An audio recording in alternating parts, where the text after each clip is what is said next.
Alltså det här är en av de viktigaste diademerna som tillhör till kung Oscar den andra stiftelse. Och det står väldigt fint på askarna.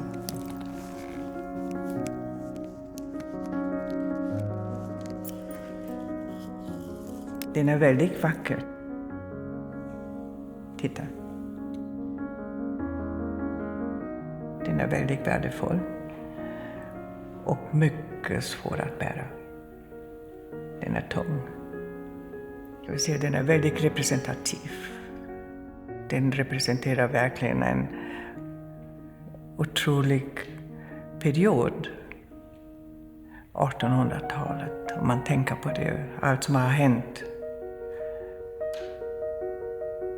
De finns där att beskåda och verkligen betrakta. Och de berättar så mycket om en tid och i vissa fall också personer. Och jag tycker att det gör ju historien levande.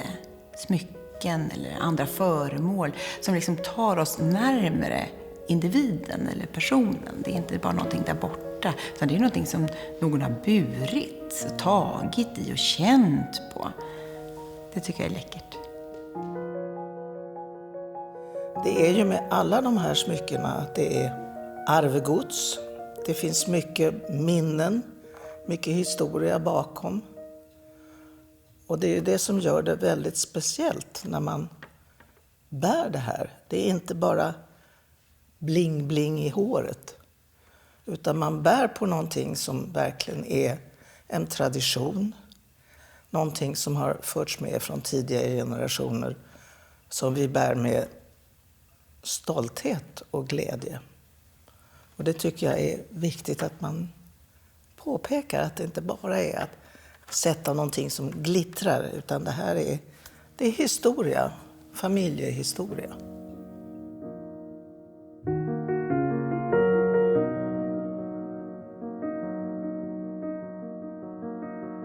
Varje smycke i det svenska kungahuset bär på en berättelse. Det är berättelser om kärlek, makt och politik. Det handlar om kvinnor som binder ihop Sveriges historia med olika länder runt om i världen.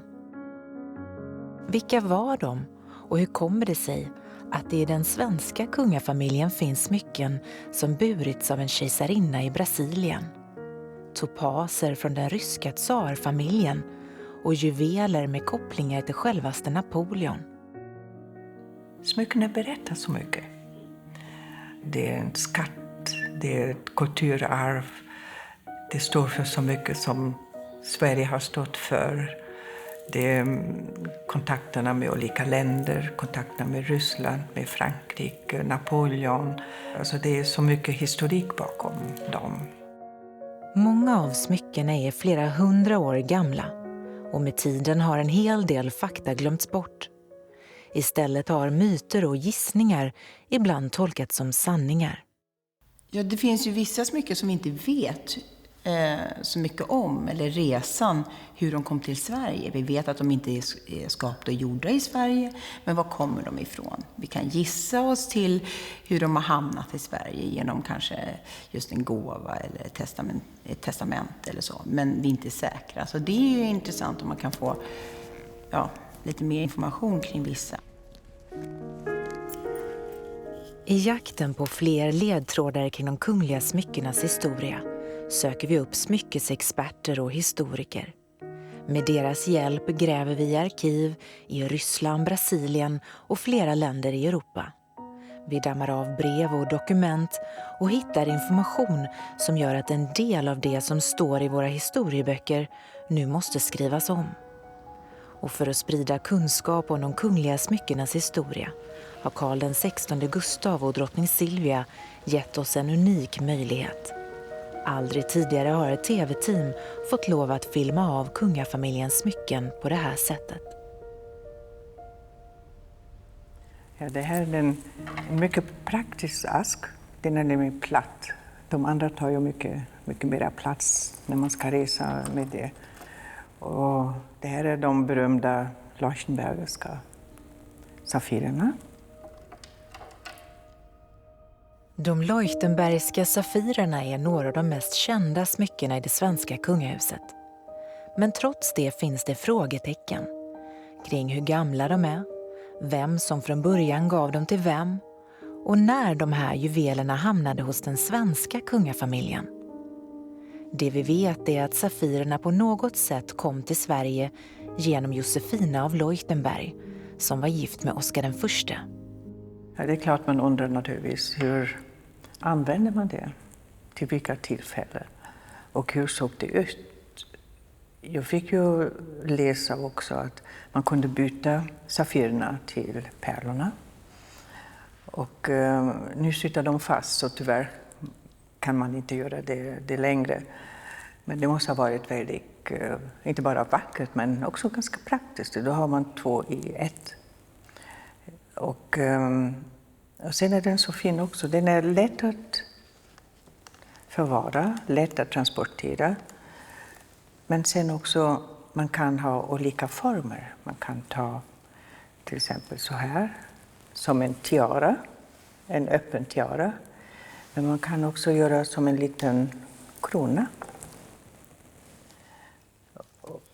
Som är ganska lätt att bära, så man kan ha det öppet. Som jag har haft några gånger, men sen kan man också ha det så här. Och då blir det en liten krona. En som under lång tid studerat de kungliga smyckena är konsthistorikern Göran Alm, som under hela sitt yrkesverksamma liv arbetat för de kungliga hovstaterna.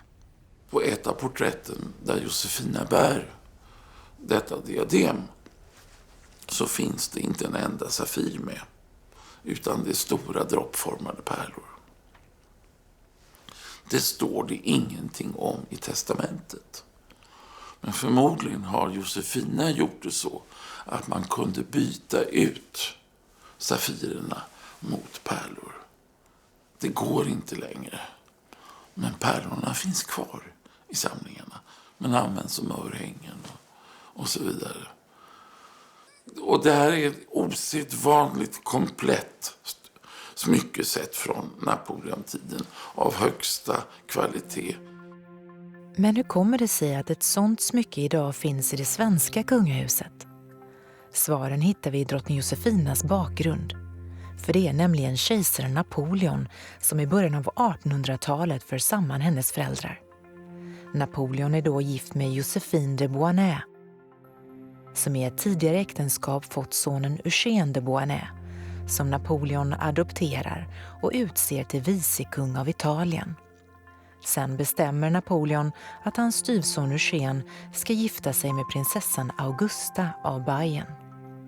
Och 1807 i Milano får Eugène och Augusta sitt första barn. Deras lilla dotter döps efter sin farmor, kejsarinnan Josefine. Hon är gudbarn och barnbarn till självaste Napoleon. Och en dag ska hon alltså bli Sveriges och Norges drottning. Hon som person, Josefine av Leuchtenberg, var ju en otroligt stark och intressant person. Som aldrig lämnade sin egen religion till exempel. Hon konverterade aldrig från katolicismen. Hon var katolik hela sitt liv med ett eget litet kapell här på slottet. Hon medförde sin egen biktfader.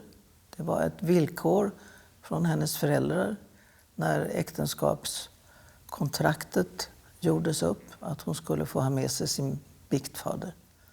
Vi hade ju inte religionsfrihet i Sverige under den här perioden. Och det var ju en av hennes stora problem, kan man säga.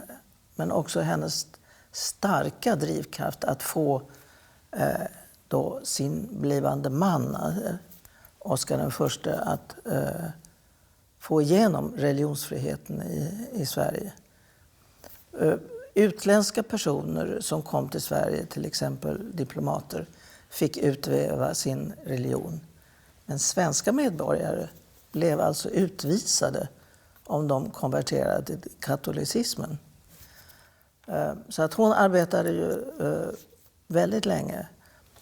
hon brevväxlade med den dåvarande påven, hade en intensiv brevväxling med honom bland annat, och hur man diplomatiskt skulle kunna få påtryckningar på Sverige för att religionsfriheten skulle bli ett faktum, vilket den så småningom blev under hennes livstid, vilket var en enorm glädje och för henne naturligtvis.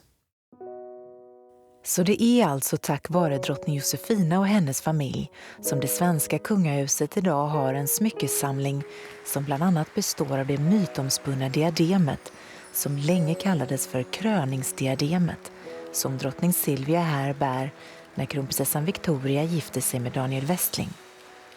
Kamediademet som kronprinsessan bär under bröllopet har också hamnat i Sverige genom drottning Josefina. Och det gäller förstås även de Leuchtenbergska safirerna. Man bär det med stor respekt. Man bär det med värme, med beundran. Både för det fina arbetet men också för de som har burit det. Och det är så fantastiskt att Sverige har en sån fin samling. Det är en av de finaste samlingar som finns i världen. Så bara det gör att man verkligen bär det med stor försiktighet. Och det måste man göra. Jag tror att man internationellt beundrar dessa smycken.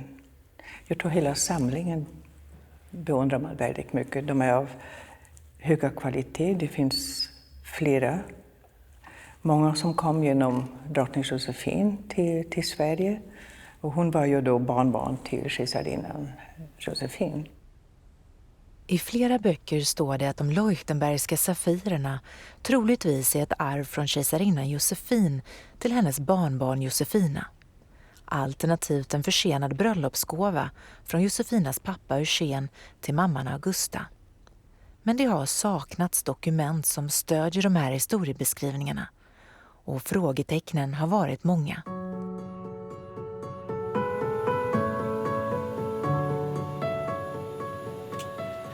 Vi vill ta reda på mer och reser därför till Portugal för att träffa en kvinna från Brasilien som i över 15 år forskat kring familjen Leuchtenberg.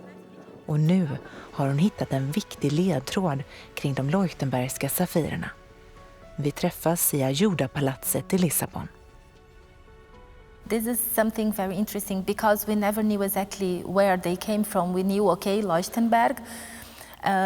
Well, when we think this Queen Josephina, she inherited everything from everyone because she was the last one to die in the family. So she became a lot, she received a lot from the siblings and from the mother, and she was the eldest one, so she received for the beginning already a lot.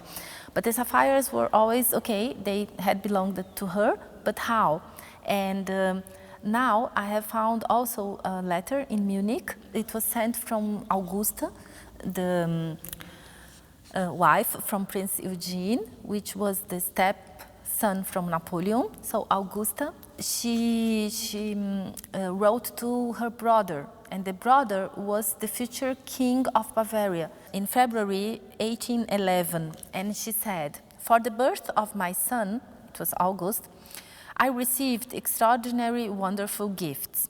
Also the Empress," and she means the Empress Josephina, "sent to me a set in sapphires and diamonds.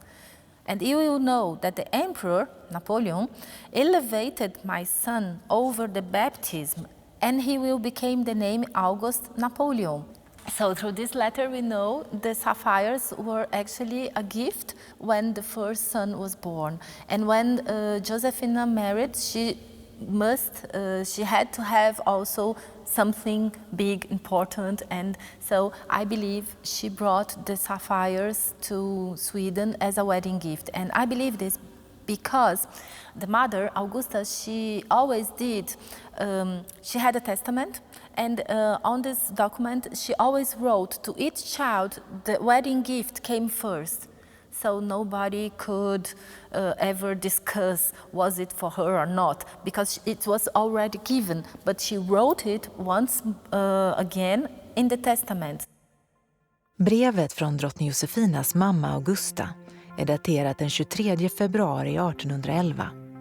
Vi vet att Augustas son August föddes den 9 december 1810. Så Augusta får alltså safirgarnityret någon gång mellan mitten av december 1810 och februari 1811. Som en gåva från sin svärmor kejsarinnan Josefin för att fira att Augusta nu fött en son. Och Claudia Tomé Wiche tror alltså att de Leuchtenbergska safirerna kommer till Sverige år 1823 i samband med bröllopet mellan Augustas dotter Josefina och den blivande Oscar den förste. Bättre smycken från Napoleontiden går inte att få fram, och det finns kvar nästan allting. Jag säger bara nästan. Därför att Josefina ägde smyckena privat. Så småningom kom de att hamna hos Oscar den andre och hans hustru, drottning Sofia. Och de gav sina sonhustrur varsin stor uppsättning smycken, varpå Victoria, gift med tronföljaren Gustav, fick då de Leuchtenbergska safirerna. Och hon hade en princip när det gällde smycken. Hon kunde hänga på sig hur mycket smycken som helst, men aldrig någonsin örhängen. Så örhängena försvann. Omarbetades väl till något mer användbart smycke. Sen såg drottning Victoria till att smyckena hamnade i de Bernadotteska familjestiftelserna. Och nästa dam att få bruka dem, det var drottning Louise, Gustav VI Adolfs hustru. Och hon hade ingenting emot örhängen. Men det fanns inga örhängen. Utan däremot fanns det hårnålar, 4 stycken, som slutade med en diamantrosett kring en stor safir. Då tog man 2 av dem och några lösa diamanter och gjorde örhängen. Så örhängena ingår och fanns med i den ursprungliga ensemblen, men med en något annorlunda funktion än vad de har idag. Men de ursprungliga örhängena är borta. Till den här tillhör ju också det berömda halsbandet. Så här. Och det är en väldigt vacker parure som det heter på franska. Och då har man halsbandet, de kan man inte byta, de hänger ihop. Men här har vi de örhängena som är lätt att bära. Sen finns det några hårnålar som man kan också, som vi också har haft en gång. Så det finns de olika möjligheter. Och det som är så vackert är det historiska också. Att det här kom från den Leuchtenbergska familjen i Tyskland. Men hur fick då safirerna namnet Leuchtenberg? Drottning Josefinas familj stod som bekant väldigt nära Napoleon. Men när Napoleon abdikerar 1814 förändras familjens livsvillkor. De måste fly från Italien och familjen söker skydd hos Josefinas morfar, kung Maximilian den förste av Bayern. Han utnämner sin svärson, Eugène de Beauharnais, till hertig av Leuchtenberg. Och Augusta, som vi nu vet är safirernas första dokumenterade ägare, blir därmed hertiginna av Leuchtenberg. Ett namn som än idag lever kvar i de Leuchtenbergska safirerna, som alltså kommer till Sverige med hennes dotter Josefina. Hur går det till när man sätter upp de här diademen i håret? Ja, det kanske man får fråga frisören också.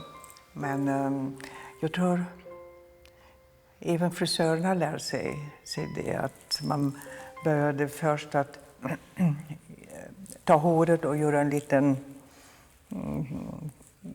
en liten ring eller någonting, och så har man satt diademet på det. Men det är väldigt besvärligt med hårrötterna. Det gjorde väldigt ont. Så att numera har man utvecklat lite annan teknik. Man ser det här till exempel att man har, nu vet jag inte vad det heter, men det är ett litet band. Så här, ser man det? Och det har man virkat då, kan man säga. Och där kan man sätta in nålarna. Så man behöver inte göra de där små ringarna som gör så oerhört ont. Så det här det har man utvecklat med tiden. Det har vår duktiga frisör gjort. Peter är ju väldigt skicklig, så det har han utvecklat. Och det, tack och lov, jag är väldigt glad för det. Ja. Mitt första möte med drottningen, det var på min 3:e arbetsdag hos Björn Axén. Och jag var helt oförberedd på det. Men det var naturligtvis obeskrivbart. Det går inte att förklara vad jag kände då. Men det var ju ett möte som var en milestone för mig. Och någonting som jag faktiskt aldrig glömmer. Peter Hägelstam har varit drottningens frisör sedan 1981. Han är en av få som regelbundet därför hanterar de kungliga smyckena. Och vi ber honom visa en klassisk diademkamning. Nu volymbehandlar jag håret. Och jag tuperar och värmer för att få en vibration i håret. Varför det? Jo, därför att håret lyder mig. Och man gör också håret så att det känns tjockare när man sen borstar ut alltihop.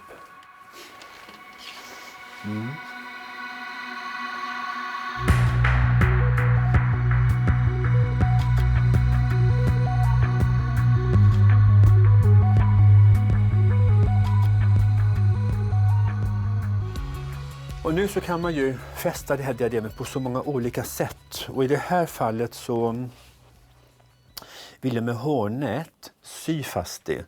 Det måste sitta. Det får inte glida och flytta på sig. För är det dans eller är det rörelser så måste man känna sig säker. Då tar jag ett hårnät och går in med små nålar och syr faktiskt fast det. Därifrån går jag in och då in med nålar på varsin sida. Och det är då viktigt här att man har en ytspänning i håret som går ner till svansen, att man verkligen kan sy fast det. För då sitter det, och det är också, det finns liksom inga otäcka fästpunkter i form av tupering och sånt. För man ska ju få av sig diademet också. Och det ska ju inte vara för svårt. Här får man liksom leka och liksom pussla det bäst man kan. Och i detta finns det liksom ingen utbildning. Man får liksom helt enkelt bara lära sig möta det precis för vad det är. Många frågar mig, Peter, är du nöjd? Jag vet nästan inte vad det betyder. Det finns några tillfällen i livet som jag faktiskt känner att jag kunde konstatera, det där var inte dåligt. Och nöjd, att se det lite grann efteråt, för då har jag nyktrat till efter min berusning av allt jag har gjort. Och då kan jag känna ibland att där satt den. Vid några tillfällen i livet har faktiskt känt så, inte mer än mina 5 fingrar. Det första Nobelåret utan Björn. Det var då drottningen bar den där Nina Ricci-klänningen, svartvita. Som också är en av mina favoriter. Det var ett år som jag minns. Då var jag väldigt berörd faktiskt. För att det var min första stora kamning på egen hand. Nobel är så uppmärksammat, hela världen tittade på det. Och det blev som jag förväntade mig. Men det handlar inte om mig. Det handlar om drottningen. Någonting som är väldigt vackert, och det är ju kamilgarnityr. Och det finns ju olika versioner om det, därför att på den tiden då var det väldigt modernt. Jag får vända lite på den så så att ni kan se det ordentligt. Så. Att det var modernt att ha kamelerna som berättar olika historier. Också kamelerna hamnar i Sverige tack vare drottning Josefina. När den här tavlan målas 1836 av Fredrik Westin är Josefina fortfarande kronprinsessa. Och det här är första gången som hon avbildas när hon bär det kameldiadem som är en del av det kamelgarnityr som kejsaren Napoleon år 1809 ger sin hustru, kejsarinnan Josefin. Hur är det att bära just kamelerna? Det har jag bara gjort en gång. Och det var på bröllopet. Och det är klart att det i sig var ju en väldigt speciell dag, givetvis. Men också att få bära diademet med kamelerna. För det är ett väldigt speciellt, det är ett väldigt skört diadem. Det är ett diadem som jag har kanske ett extra respekt för, kanske jag kan säga. Dels på grund av dess historia, men sen också för att jag tycker det är väldigt vackert. Att det är skört, men också att det kräver sin plats och sitt tillfälle på något sätt. Och jag tänker givetvis också på när min mamma bar det vid sitt bröllop. Det tyckte kungen om jag ville använda det vid vårt bröllop. Så det var hans idé. Och jag måste säga, det är ett vackert diadem. Och naturligtvis för mig var det så skönt också att veta att prinsessan Birgitta hade använt det och också prinsessan Desirée.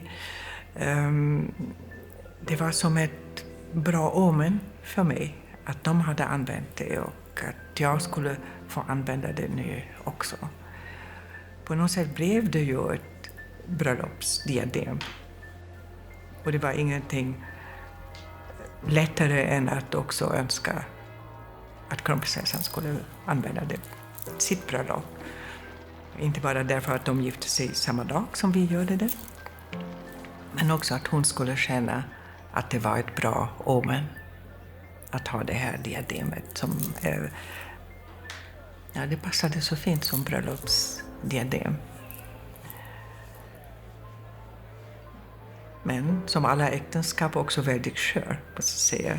Det är ett vackert arbete, men väldigt delikat. Alltså. Med de pärlorna och det guld. Det är den där röda guldet som är så mjuk. Så det måste man vara väldigt, väldigt försiktig med. Numera reser vi inte gärna med den här garnityren heller. Jag har använt delar av det på vår sista statsbesök i Frankrike. Därför att jag ville berätta en historia. Att det här var en gåva från Napoleon till kejsarinnan Josefin.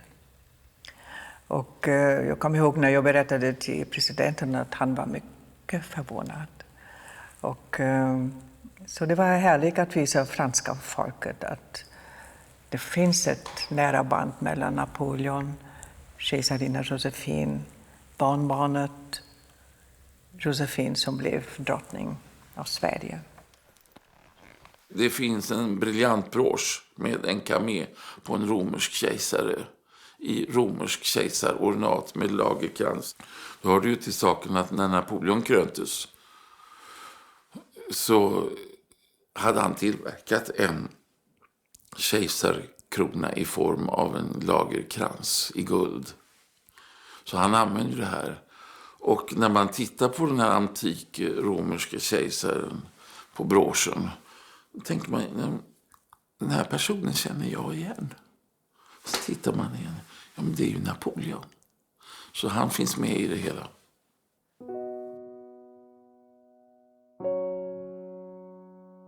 Att ta fram en standardkamé i hårdare mineral som agat eller kvarts, det tar ju den här mittenkamén, det måste ha tagit ett år att göra den.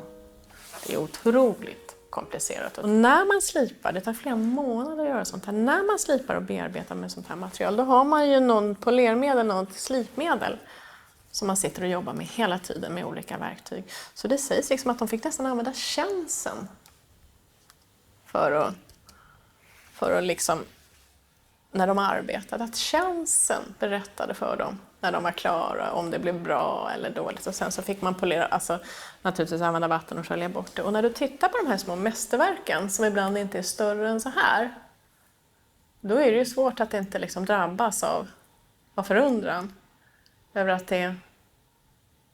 det måste vara någon form av magi kopplad i det. Det här diademet har varit liksom mittpunkt i Europa vid något tillfälle. Det är en gåva ifrån Napoleon till hans första hustru. Det är tillverkat av vad ska jag säga, Napoleons hovjuvelerare Nitaux, som tillverkade de flesta av hans smyckena. Och han för övrigt hade gått i lära hos Marie Antoinettes guldsmed. Så du har liksom de banden. Alltså det här diademet har varit nav i Europa. Så historiskt är det ju liksom magnifikt. Att det är så oerhört fint hantverk. Och de största, nu tror jag inte att någon av de här är signerade, men de största kamelskaparna eller kamelkonstnärerna, de fick ju signera sina grejer. Jag tror inte att det här är signerat. Så liksom viktig konstform var det. Det signerades precis som tavlor. 2 månader efter vårt möte med smyckesexperten Cecilia Andrén ger kungaparet oss möjlighet att filma av kaméerna i detalj. Och då gör vi en spännande upptäckt. När ljuset faller på ett speciellt sätt kan vi se att några av kaméerna faktiskt är signerade. Vi kan läsa namnen Catenacci, Girometti och med grekiska bokstäver står det också Rega på en av kaméerna. Det visar sig att det här är några av de främsta kamémakarna från Napoleontiden. Speciellt Girometti är känd som en av Napoleons favoritkamékonstnärer. Och det är alltså Girometti som gjort frontkamén på diademet som föreställer 2 kärleksgudar. Det är mor och son vi ser. Inom romersk mytologi kallas de för Venus och Amor. Inom den grekiska mytologin för Afrodite och Eros. Venus eller Afrodite är kärlekens, skönhetens och fruktbarhetens gudinna. Och hennes son Amor eller Eros förknippas med den äktenskapliga och trogna kärleken. På den kamé som är signerad Catenacci ser vi vinguden Dionysos tillsammans med kärleksguden Eros. Om man tittar på kaméerna, oberoende vilken färgklädning har, så anpassar sig kaméerna till den färg. Kom ihåg, jag använde det till tyska statsbesök när presidenten var här.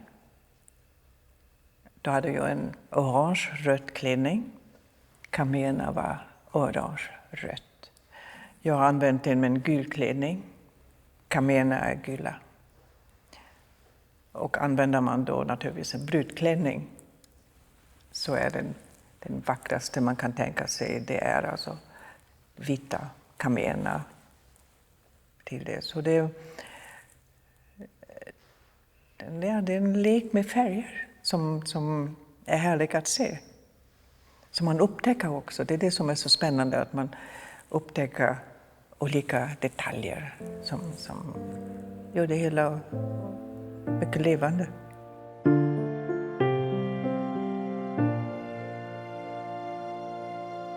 Kamégarnityret som finns i den svenska kungafamiljen tros alltså vara tillverkat 1809 av kejsarfamiljens favoritjuvelerare Nitaux. En juvelerarfirma i Paris som fortfarande lever kvar men numera under namnet Chaumet.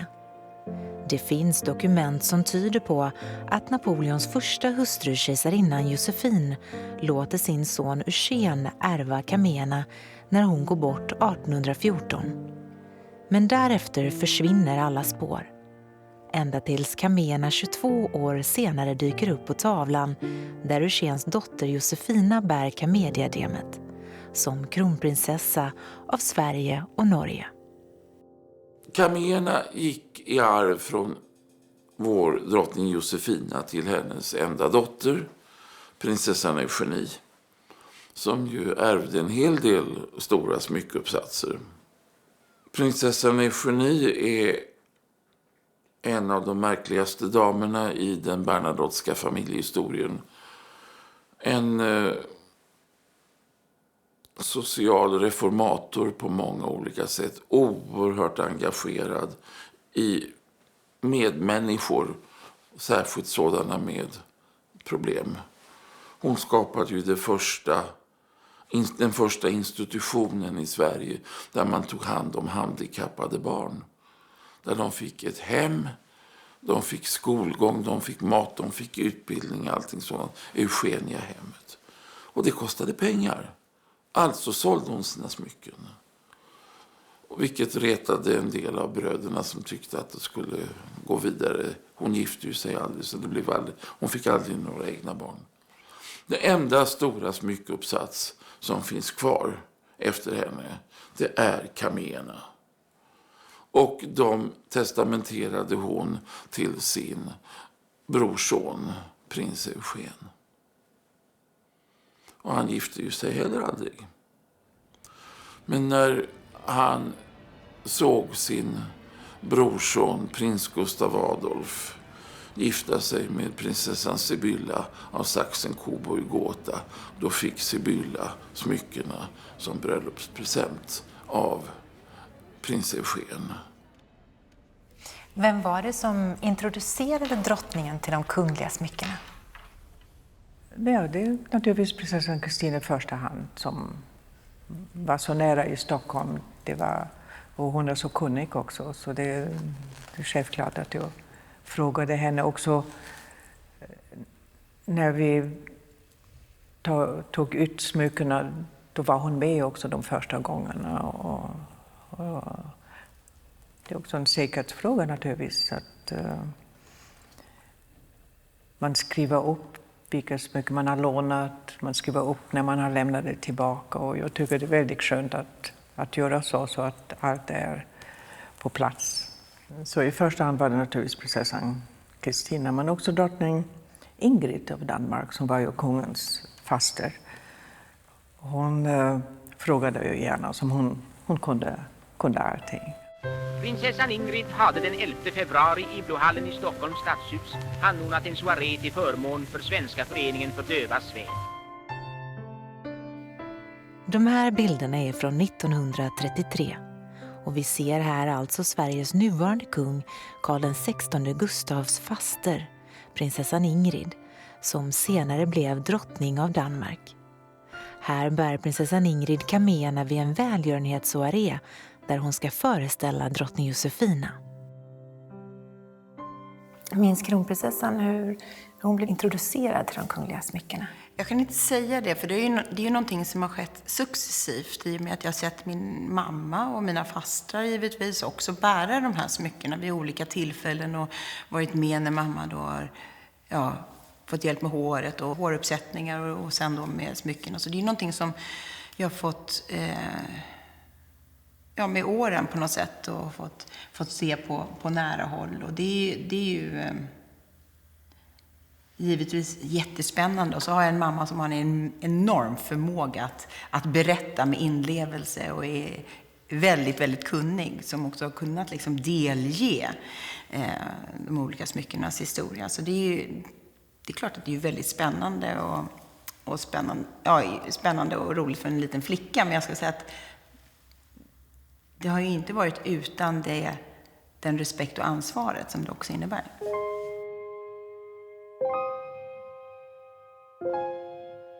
Hur går det till inför Nobel till exempel eller någon representationsmiddag eller så? Hur går det till när man väljer vem som ska bära vilka smycken? Det beror naturligtvis på tillfälle vilken grad av smycken man ska använda. Och det beror lite på klädsel. Vad är det för färg på klänningen? Vilken stil har den? Ibland är det så att vi anpassar smyckena till klänning, men ibland också anpassar klänning till smyckena. Så det talar vi om. Vi diskuterar det. Vi försöker inte ha samma färg alla 3 eller alla 4. Så att, ja, då för det mesta frågar de mig vad jag kommer att ha. Och då frågar jag vad de kommer att ha och vad de skulle gärna vilja bära. Så det är en samtal, det är ingen diskussion, men ett samtal för att avstämma så att det blir vackert. Ja. Sen har naturligtvis alla sina älsklingar som de vill gärna bära då. Ja, så är det. Vilken är drottningens favorit? Jag tycker Safir-diademet alltså hela sättet tycker jag är väldigt vackert. Tycker jag är väldigt fint, det berättar så mycket olika detaljer och ja, det är lätt att bära, det är vackert, det är underbart. Och hur engagerade kungen i de kungliga smyckena? Pappa har ju sett de här smyckena i hela sitt liv. Mamma och systrar och andra i familjen bära dem. Prinsessan Kristina och lillprinsen gör nu premiär på rikssalens balkong.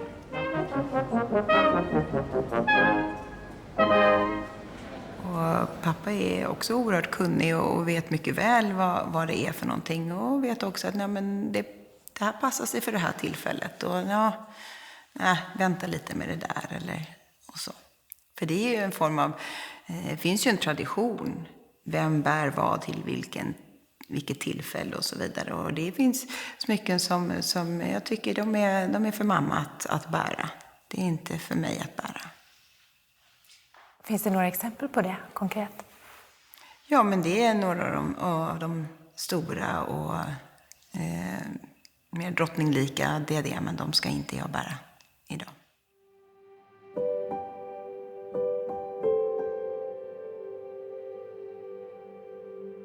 Första gången jag fick bära den, det var då det första officiella fotografiet. Jag vet inte om ni kommer ihåg det, men jag hade en turkosblå klänning och den där omöjligt tunga diademet.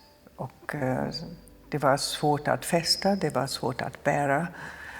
Och Lennart Nilsson, han var ju en fantastisk fotograf, så han tyckte man skulle sitta på ett visst sätt, en viss position. Man skulle ha skulderna på ett sätt, man skulle hålla benen på ett annat sätt. Man skulle titta framåt, man skulle höja huvudet och se helt naturlig ut.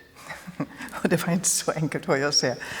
Men han var ju en fantastisk fotograf.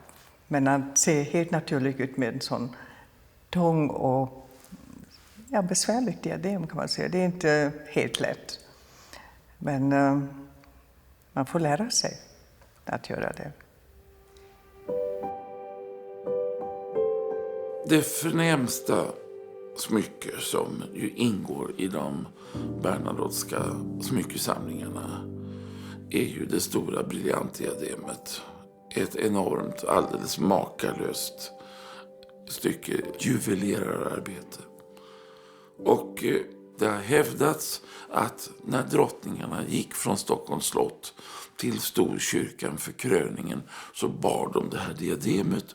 Det här smycket skulle vi då ha med på den stora utställningen 1976 om smycken för drottningar.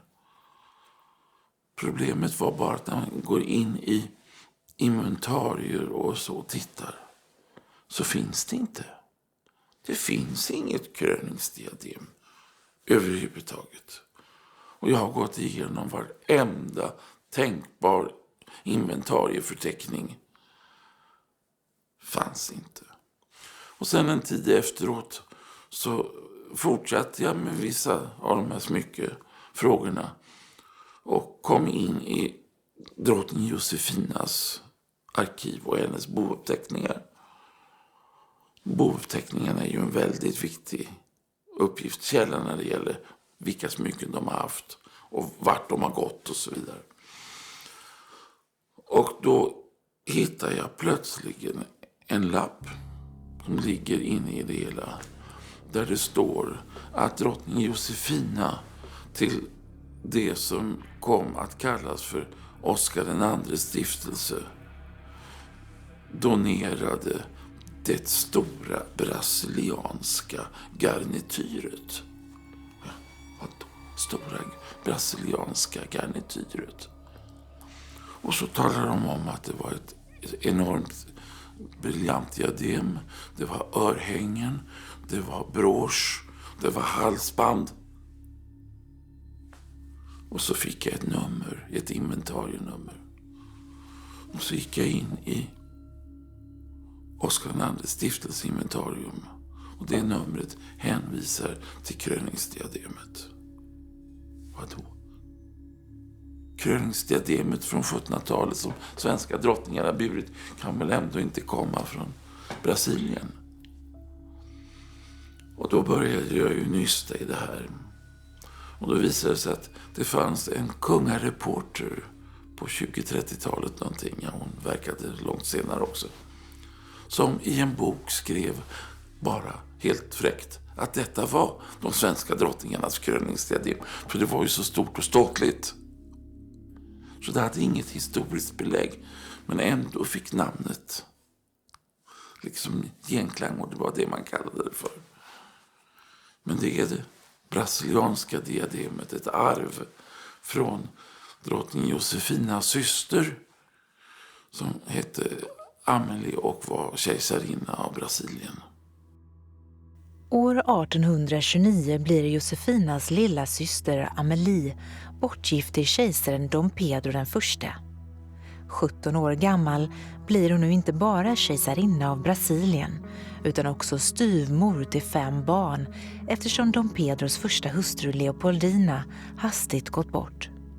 Claudia Tomé Vice har hittat dokument som visar att Dom Pedro i samband med bröllopet ger sin nya hustru Amélie ett halsband med 240 briljanter. Och inför Amélies 18-årsdag beslutar han sig för att ge henne några av Brasiliens allra finaste diamanter.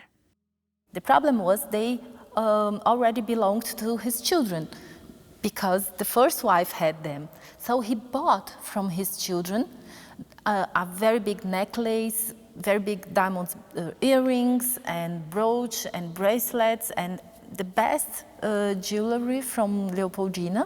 He bought from his children and gave them to Amélie. Men livet som kejsarinna av Brasilien avbryts tvärt för Amélie. Bara 2 år efter bröllopet då hennes make Dom Pedro 1831 tvingas abdikera. Dom Pedro tar med sig sin nu gravida hustru tillbaka till Europa där han krigar mot sin egen bror som tagit tronen i Portugal från Dom Pedros äldsta dotter. I de historiska arkiven i Kejserliga museet i Petrópolis i Brasilien upptäcker Claudia Tomé Vice en tidigare okänd del i det brasilianska garnityrets historia. He needed, of course, money to finance this war.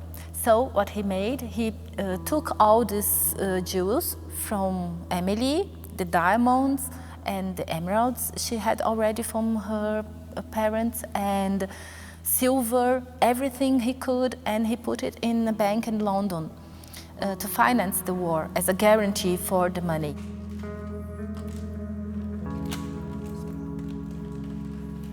Dom Pedro vinner kriget och löser ut sin hustrus pantsatta smycken tillsammans med en stor silverservis som nu finns i det svenska kungahuset. Men hur hamnade det brasilianska silvret i Stockholm? Strax efter kriget dör Dom Pedro i tuberkulos. Amélie blir änka och får själv uppfostra sitt enda barn, dottern Marie Amélie. Men också Marie Amélie får tuberkulos och Amélie gör allt hon kan för att hjälpa sin dotter att bli frisk. Och då, på den tiden trodde man att Madeira hade bästa klimatet. Så de åkte till Madeira som var ju tillhörde Portugal. Men där dog hon. Och kejsarinnan, hon byggde då ett sjukhus för de som var tuberkulosdrabbade. Det var ett fint sjukhus i Funchal. Och det tog hon hand om i många, många år. Men sen när hon dog så testamenterade hon ansvaret för det här sjukhuset till sin syster, drottning Josefine, i Sverige. Och sen dess har alla kungar tagit hand om det här sjukhuset i Madeira. Och kejsarinnan skänkte det brasilianska silver till hennes syster. Plus ansvaret för Madeira-sjukhuset. En del av det vi idag vet om de kungliga smyckena kan i framtiden komma att förändras. Det finns fortfarande arkiv kvar att utforska och nya pusselbitar kring de kungliga smyckenas historia omkullkastar ibland gamla sanningar. Det finns till och med exempel på hur man i modern tid plötsligt återupptäckt smycken som glömts bort. Vi höll på att arbeta med en utställning om Karl Johan-tiden. Och jag skulle gå upp i den så kallade silverkammaren och plocka fram några föremål som skulle vara med på utställningen. Och då ser jag ett par smyckeskatull där. Och jag var inte beredd på att det skulle finnas smycken där överhuvudtaget. Så jag kunde ju inte låta bli. Så jag öppnade och hittar alltså ett magnifikt diadem från sen Napoleontid.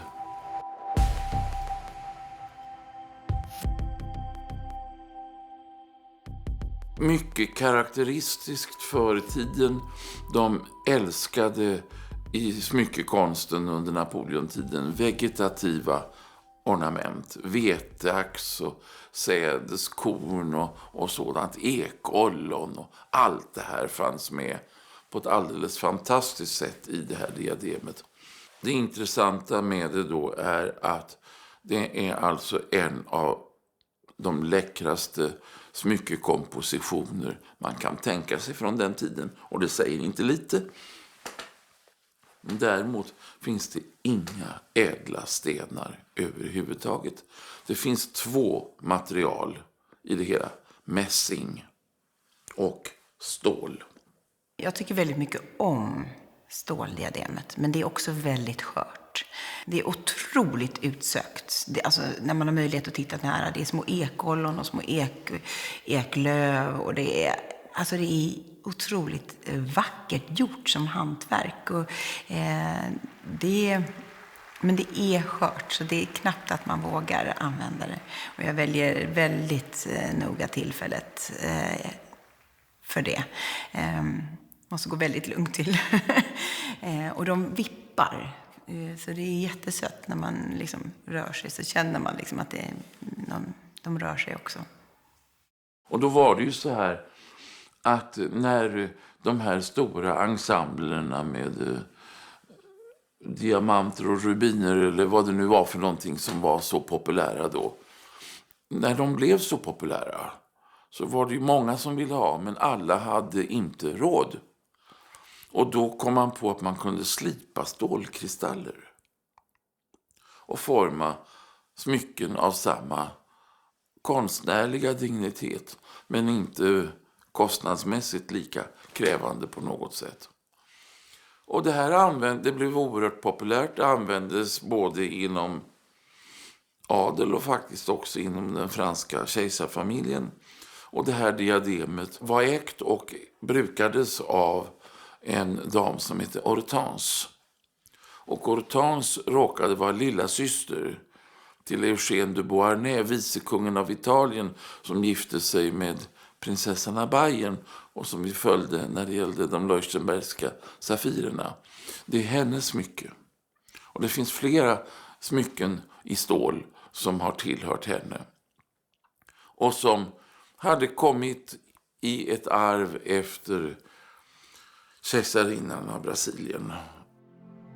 Ståldiademet tillhör alltså från början drottning Josefinas faster Hortense de Beauharnais. Som styvdotter till Napoleon blir hon mot sin vilja bortgift till hans ena bror och blir drottning av Holland. När hon dör 1837 låter hon sitt gudbarn, brorsdottern Eugenie, ärva ett komplett set med juveler av stål. Men Eugenie dör i tuberkulos och då får hennes lilla syster Amélie, hon som var kejsarinna i Brasilien, ärva ståljuvelerna. Och när hon går bort 1873 hamnar de slutligen i den svenska kungafamiljen hos deras äldsta syster Josefina. Den är fint och lika vackert som med briljanterna. Det kan man säga. Det är väldigt fint slipat. Det är en otroligt arbete. Fantastiskt handarbete. Tänk vad man kan göra av stål. Så.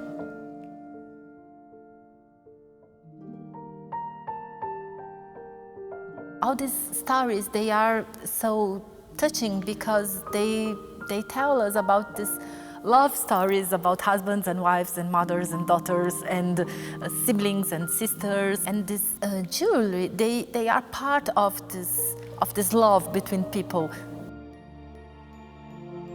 You don't give an emerald or a diamond for someone you don't know. So normally this is a very nice way to understand the history when you see how these wonderful stones and gems went from generation to generation. And in Scandinavia they are still in use, and that's something I think it's very beautiful. I många länder så finns ju den här typen av historiska föremål kanske på ett museum. Vad betyder det att kungafamiljen faktiskt bär dem i nutid? Ja, men det innebär ju att de lever fortfarande. De har ju fortfarande en funktion. Och att dels att man får se och beskåda, ja, men deras historiska värde ökar ju för varje gång man använder dem. Och jag ser också att de ackumulerar ju historia och värde med de tillfällena som de används. I nästa del av Kungliga smycken berättar vi om topaserna från den ryska tsarfamiljen, om örhängen från 1700-talet som kronprinsessan inte vågar använda och om varför kungens systrar insisterade på att den blivande drottningen skulle bära just det här diademet kvällen före bröllopet.